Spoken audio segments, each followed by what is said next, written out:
Eu gostava de partir um pouco desta ideia da economia de mata que já foi aqui explicado, porque no fundo o que é que nós estamos? Aquilo que, na minha interpretação, o Papa Francisco reconhece é a incapacidade do modelo económico dominante assegurar a todos os indivíduos uma vida digna, assegurar que, no fundo, haja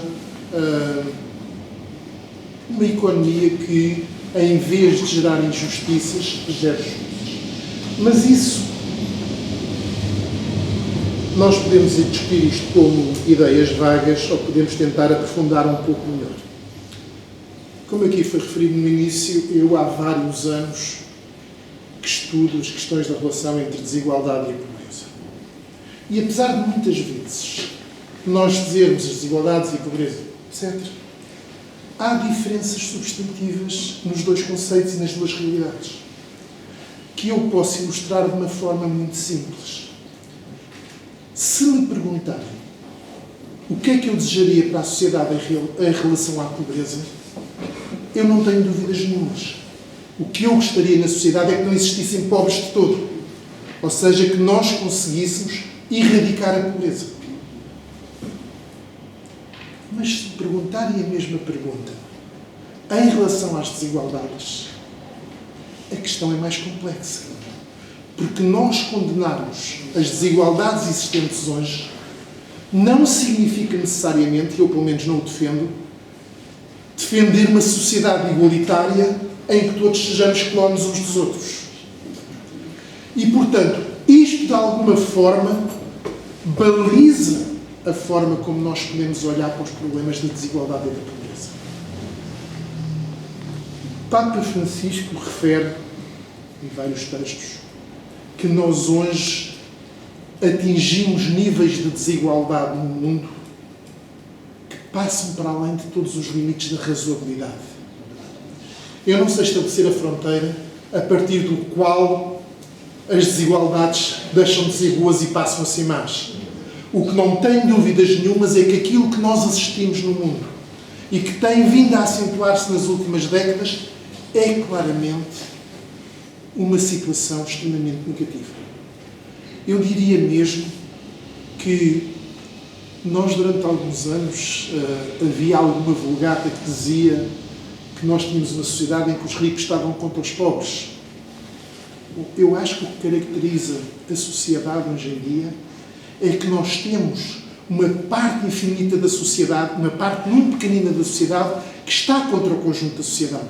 Ou seja, é os muito, muito ricos. E isso tem a ver com uma das características principais das desigualdades nos nossos dias, que é o agravamento das desigualdades que nós assistimos desde os anos 70, foi conseguido, essencialmente, à custa da concentração de recursos numa percentagem ínfima da sociedade. Há um outro aspecto que eu também gostaria aqui de deixar, porque penso que é importante, que é como é que nós olhamos para o problema das desigualdades. Quando eu comecei a ter uma preocupação particular para os problemas da desigualdade,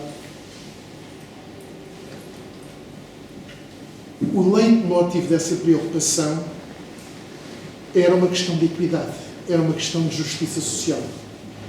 Afigurava-se que as desigualdades que eu assistia e que eram visíveis revelavam uma profunda injustiça. Revelavam, no fundo, uma sociedade profundamente assimétrica, profundamente pouco solidária. Eu hoje, depois destes anos todos, continuo a pensar exatamente isto. Mas os meus estudos, a minha experiência, dizem-me outra coisa. É que há uma outra razão para nós contestarmos a desigualdade. É que, aos níveis que acontecem hoje, as desigualdades não são só um fator de injustiça, mas são um profundo travão ao crescimento e ao desenvolvimento económico. Ou seja, de Todos nós ouvimos, nomeadamente aqueles que têm alguma formação económica, que há teorias que nos dizem, bom, se calhar é preciso haver alguma desigualdade no início para depois poder crescer no fim. Essa é uma das principais teses da economia, que aliás nunca foi provada, diga-se em nome da verdade, mas hoje o nível de desigualdade começa, na minha opinião, e não só, mas na opinião de algumas pessoas que analisam, a ser um travão, um fator limitativo do crescimento e do desenvolvimento económico. Sendo que o desenvolvimento económico é mais exigente que o crescimento, eu acho que as desigualdades hoje não só limitam o desenvolvimento económico, mas também o próprio crescimento. E isso leva-nos a uma outra questão, que é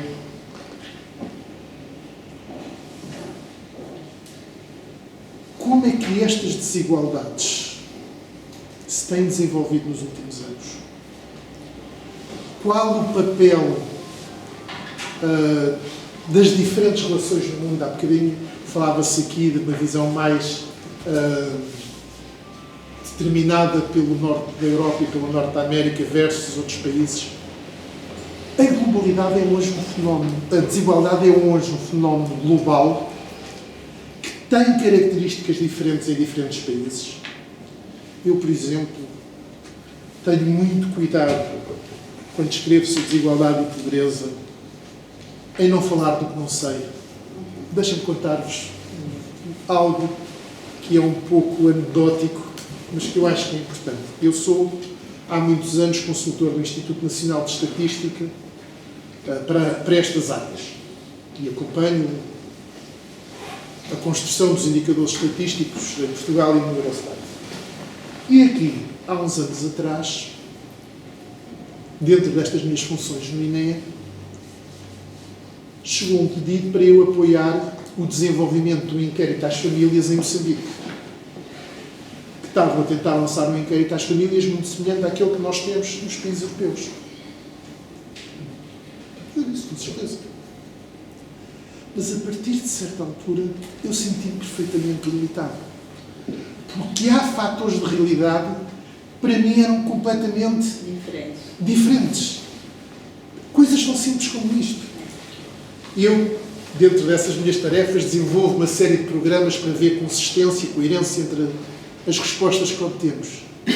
Eu olhava para as respostas sobre o consumo alimentar daquelas famílias e aquilo para mim não era chinês, era algo completamente ininteligível. Alguns dos costumes da sociedade, eu tinha que estar em diálogo constante com as pessoas do INE de Moçambique para me explicarem o que é que se estava a passar. Não há nada pior na academia e fora dela de algo que há pouco foi referido, que são os tudólogos. Aquelas pessoas que sabem de tudo. E, portanto, eu tento não ser tudólogo e, portanto, não falo do que não sei. A complexidade dos fenómenos da pobreza. A complexidade que assume as formas da desigualdade.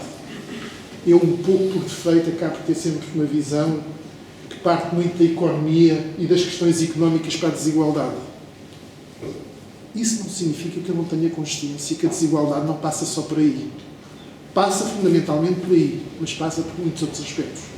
E, portanto, nós devemos ter uma visão plural das várias formas que as desigualdades assumem nos nossos dias.